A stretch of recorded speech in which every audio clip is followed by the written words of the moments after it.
Institute. Over the next few minutes, I'm going to explain why you'd be brain dead not to have a home-based business. I believe you will find that this is going to be the most important 4 minutes of your life when it comes to your financial future.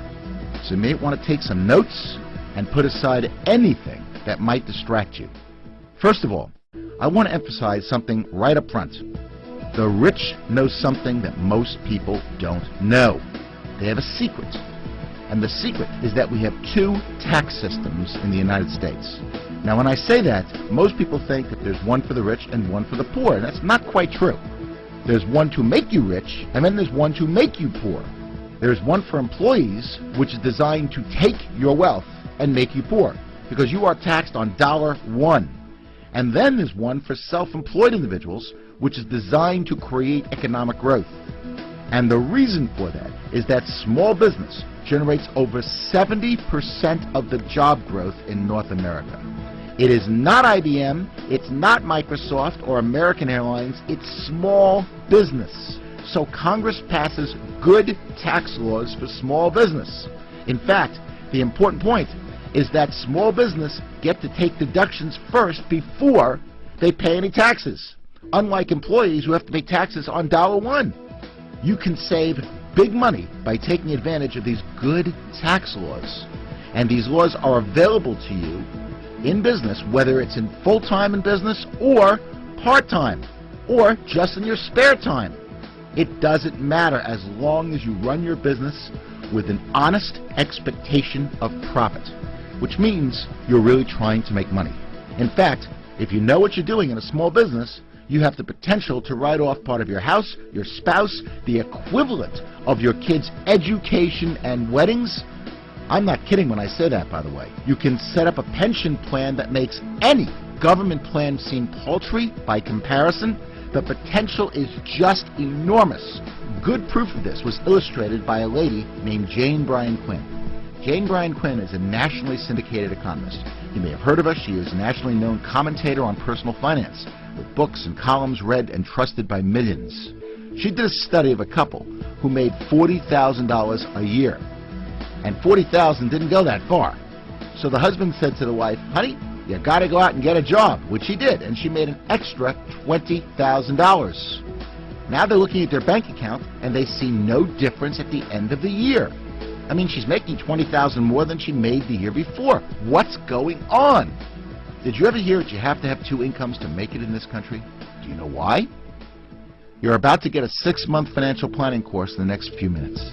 Follow along as I show you why the extra job was the wrong decision. The following example is based on 2009 tax rates. On that $20,000, they have to pay $4,845 in new federal and state taxes. Most of that was non-deductible. They have to pay Social Security of 7.65%.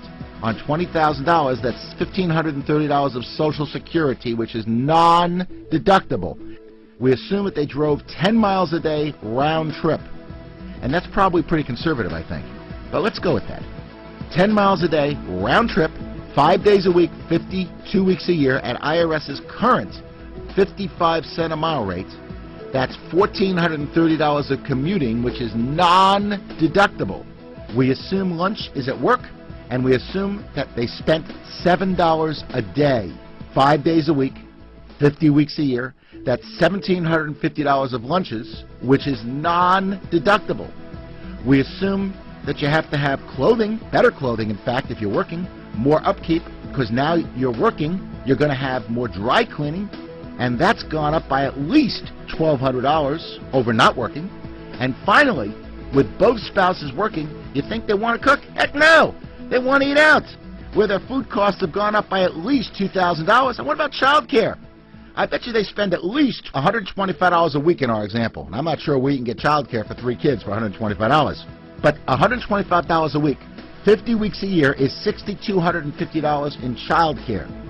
Most of that is non-deductible. In fact, all you get is a little bit of a credit on that. Out of the $20,000 that they've earned from the part-time job, they are only left with a staggering $995 a year. They're putting in tons of hours working. They're putting up with a commute. And they're putting up with a boss that is spelled backwards double S-O-B. You know, I know it sounds funny, but it really isn't. And people are working 2 jobs, 3 jobs, and nobody is able to watch the kids. So what's the answer? The answer is to take advantage of the greatest tax write-offs available in America. And that is by having a home-based business and working that business like a business. Nothing can be better than that. Because if you know what you're doing, you can write off, as I mentioned, part of your house, your spouse, the equivalent of your kids' education and weddings. You can set up a pension plan that makes any government plan seem paltry by comparison, and there's much more than just the tax benefits. For example, you get tremendous time freedom. You can work out of your home. You dictate your own hours and not be subject to the boss's whims. If you need to go somewhere, or go to your kids' basketball games, or go to your son's or daughter's music lessons or concerts, you can do that. There's no commute. There's no liability, or very little liability with home-based businesses. You don't have any employees. And you can make unlimited income. And that's probably the most important factor for having a home-based business. There is no glass ceiling of any type.